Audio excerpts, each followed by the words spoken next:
All right, welcome back. And this is just the only point I'll talk, and then I'll leave it to these wonderful people that I have here by my side to pick it up. But then, Amelia... It's not going to work. You know that. It's not going to work. Amelia, daughter of the last independent king of Dahomey, King Behazin, is the apple of her father's eye. Now, I'll just move forward. Amelia must fight for her life and what is left of her soul. Wow. Okay, no, there's a part. No, okay. The well-kept secret, thought to have been dead and buried, resurrects with the flash of a thread of gold beads. Suspense. Okay, on that note, I bring to you Campbell-Fatoki. Did I get that? You're welcome. Okay. So we should take it over. It's great to have you on the show, by the way. Wonderful. It's intriguing. No, the name, the title already gets me. And then when I go through the synopsis and all of that of the story, suspense is just easy. Like, very cool. So what happened? So what happened? I want to know what happened. I'm very much intrigued by meeting writers and writing. Okay. And I keep wondering, we all, as writers, there's always different things that make people start to write. For you, how did you get into writing? Straight up. I got into writing because I started reading at a very young age. Wow. I don't know about everybody, but for me, reading made me want to write because I figured, I mean, if people can write like this, why can't I?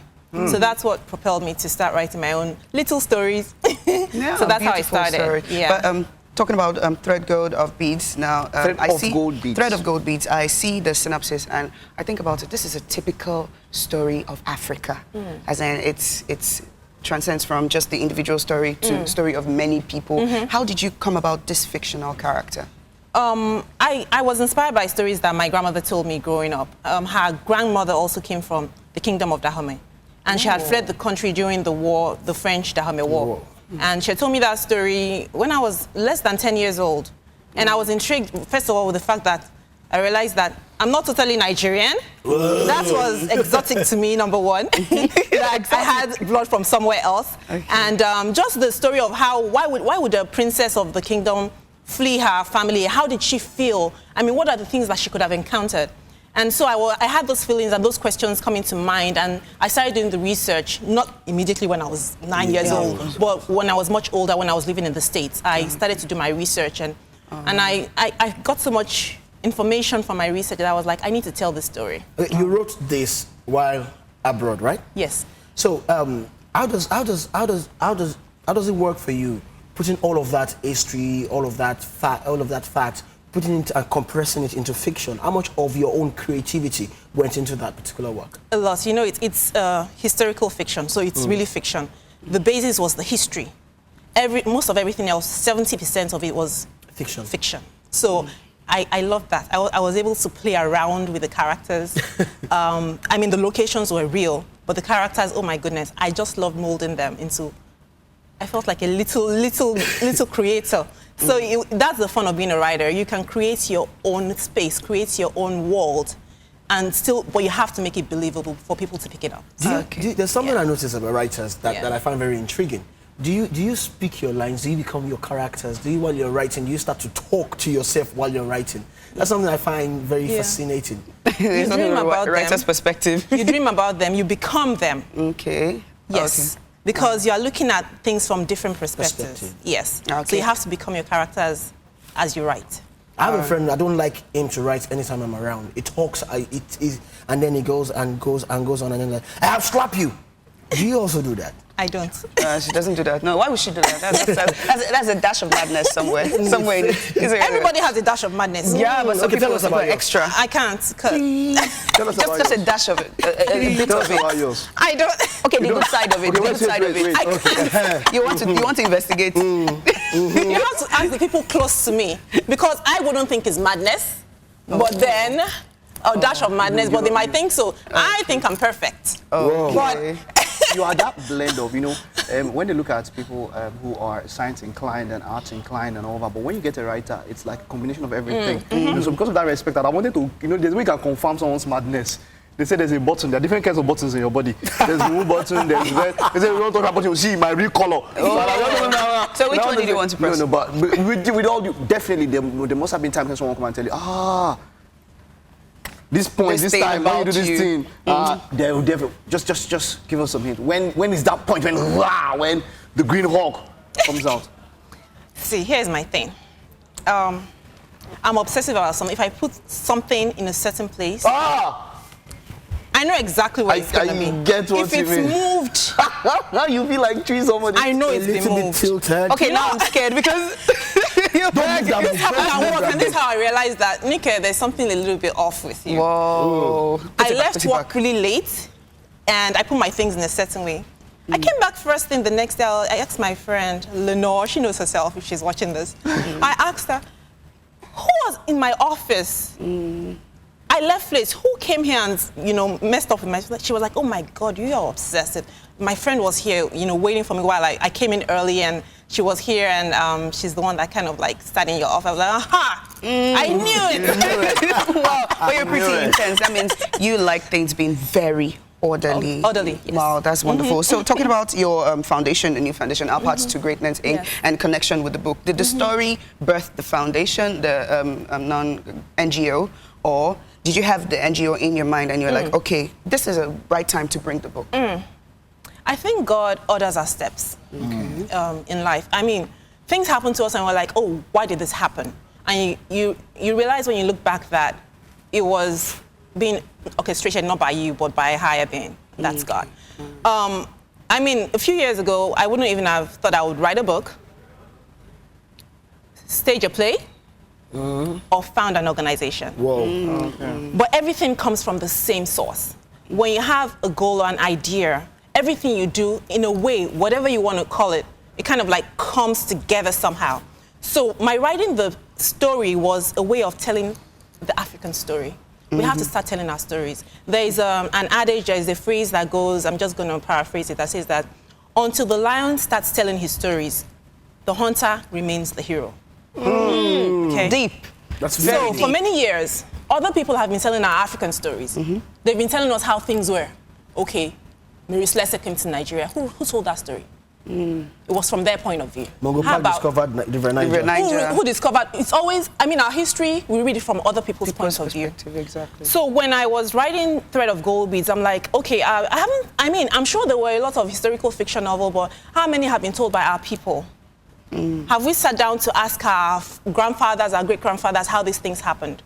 So I guess in the back of my mind, I was thinking, okay, it's time we start reading our stories, telling our stories, the way we want it told, not the way other people have been telling it. And so when this foundation, this non-profit was founded, it started off like me just wanting to celebrate who we are. Because we don't celebrate ourselves enough as Africans. I live in the diaspora, I live in the US, and I see so many successful Africans, Nigerians, Africans all over, doing so well. But we're so quiet about it. We're so, oh, let's keep it to myself. Yes, You know, maybe for different reasons. I don't want Juju Man to see me. I don't want this witch to see me. But that's not the point. The point is, when we see ourselves doing well, we're inspired also like, if this person can do it, why can't I? Why can't this person do it? So the point of Our Paths to Greatness is to celebrate who we are and to inspire others to go after their dreams. And so it started off as a Facebook page, and people gravitated towards it. It started a few months ago. Whoa. Whoa. This year. And people wanted to join. It started off as a group before it became a page. And we had a lot of people just responding to comments and just saying, wow, I didn't know this person was an African. I didn't know this person was a millionaire. I didn't know this person was, inventing this, and this person is a Nigerian or a South African. And so we got a lot of great feedback. I'm like, we can do so much more.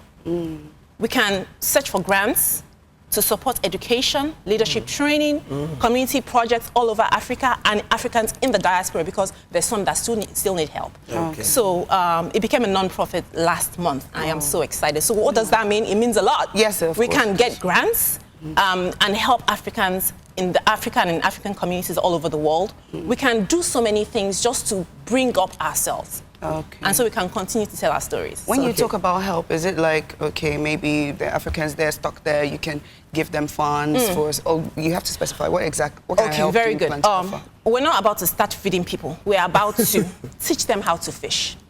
So it's about training them, equipping them so that they can stand on their own.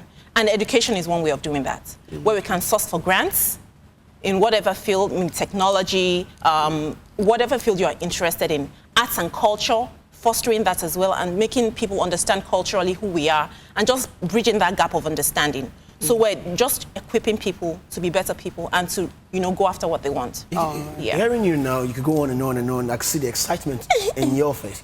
Okay, but then I'd like to ask you this. First of all, it might be actually 2 questions in one. First of all, what is an African story to you? How do you tell an African story?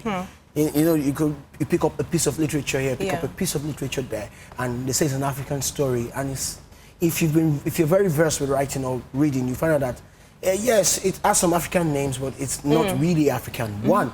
2, but then again, the question is, what is African? What's an African story? Then 2 is the fact that I'm here, I'm trying to read the appointment. As we're speaking? I know, before. Okay. The page is still open. I'm trying to just... Okay. And then, listening to what you were explaining about your foundation, how much of your foundation, your organization is influenced by your writing, your experiences, and how much of your organization is influencing your writing? Okay. What is an African story? Is the first question. An African story is any story written by an African. Be you in the diaspora or be you in Africa. It doesn't matter, you're still an African. And I don't think it's even the color of your skin. As long as you are trained, maybe you lived in Africa or you're in that community of Africa, you're still an African and you are telling your experience. A story is an experience that you want to share with everybody.